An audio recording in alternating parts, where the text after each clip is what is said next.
Дивіться, до мене вчора звернулися журналісти РБК з запитаннями дуже схожими до вас. Вони запитали, чи є я членом команди Залужного. Це було дуже смішно. Я розумію, що будь-хто, хто пише і згадує Залужного, може стати членом його команди для Банкової. А також, чи вирішив він йти в політику. Особисто зі мною він не радився і не повідомляв мені, хоча образливо міг би повідомити, іде чи не йде.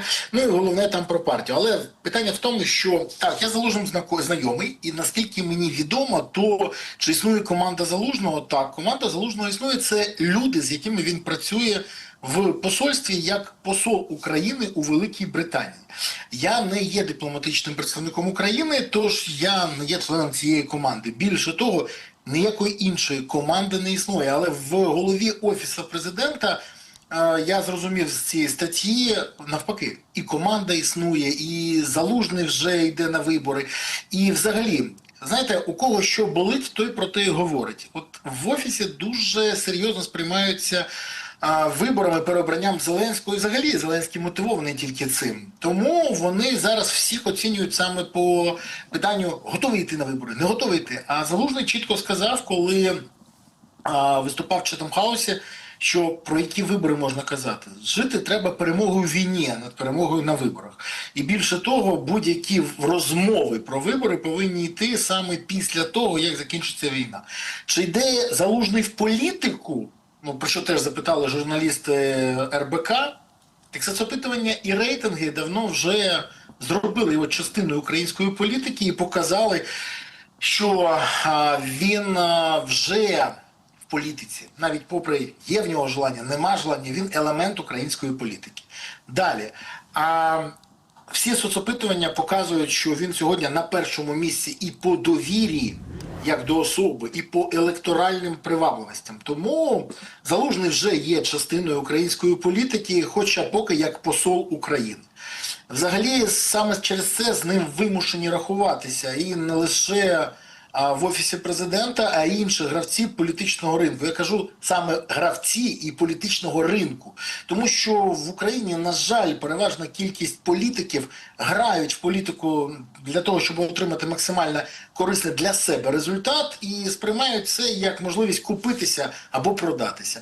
На жаль, інших поки майже немає. Невелика кількість. Навіть ми коли рахували, скільки прийшло в 8-ме скликання політиків, які прийшли займатися тільки політикою, виявилося, що декілька десятків. Ну так, нас було небагато, але сподівалися, що в наступному скликанні буде більше. А стало навпаки, менше. Зато значно більше стало шоуменів, аферістів, корупціонерів, гвалтівники навіть з'явилися. Знаєте, взагалі ситуація з цим нездоровою увагою до того, йде Залужний в політику чи не йде, вона обумовлена тільки одним питанням.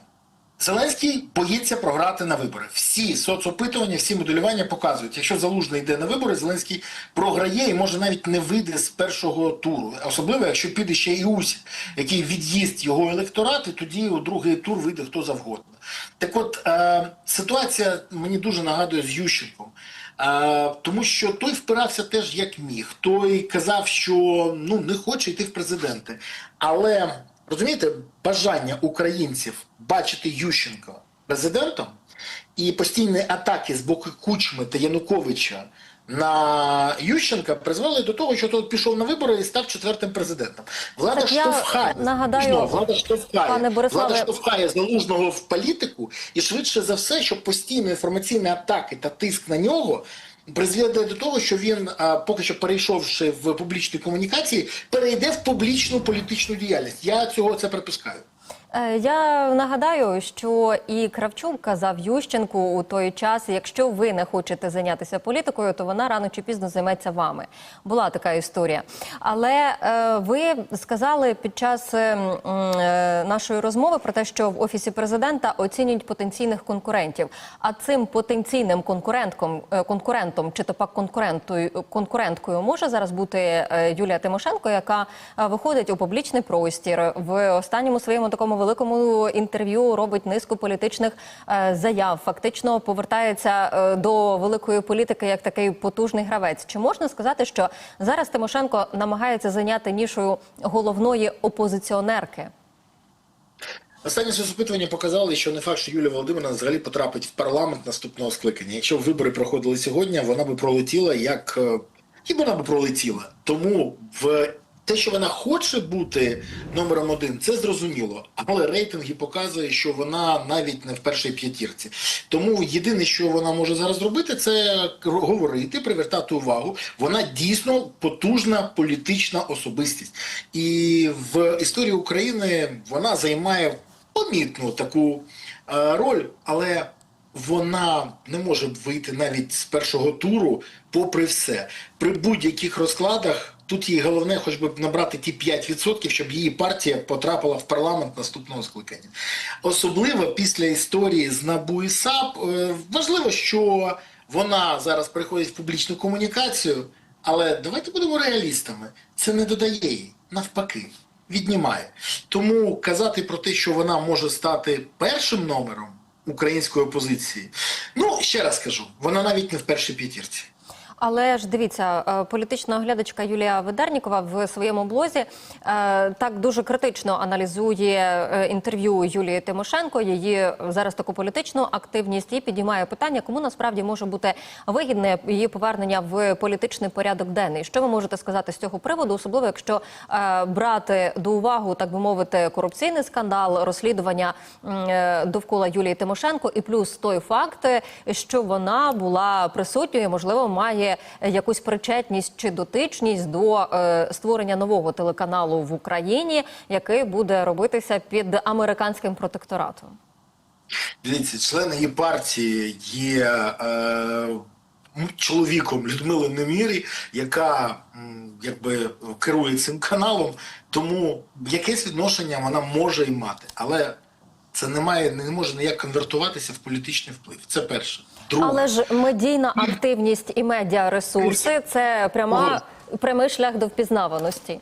А вибори – це якраз таки впізнаваність. А ви думаєте, що Юлії Володимирівні потрібна впізнаваність? Я думаю, що у нас Зеленського менше знають, чи Кличка, ніж Юлію Володимирівну. Ну, раптом призабули. Вона аксакал української політики. Вона аксакал. Вона відома всім. Ще тим, коли, пам'ятаєте, була газова принцеса.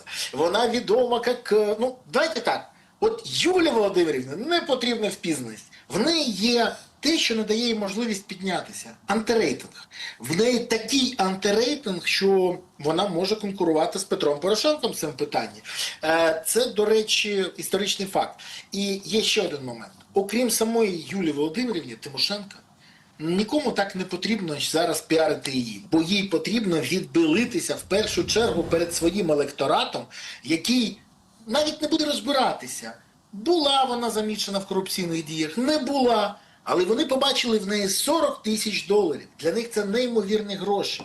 І попри те, що вона може довести, що в неї вони легальні, вони хочуть зрозуміти, як вона могла комусь їх давати за щось, бо це для них найважливіше. Ну, дивіться, тут ситуація дуже проста.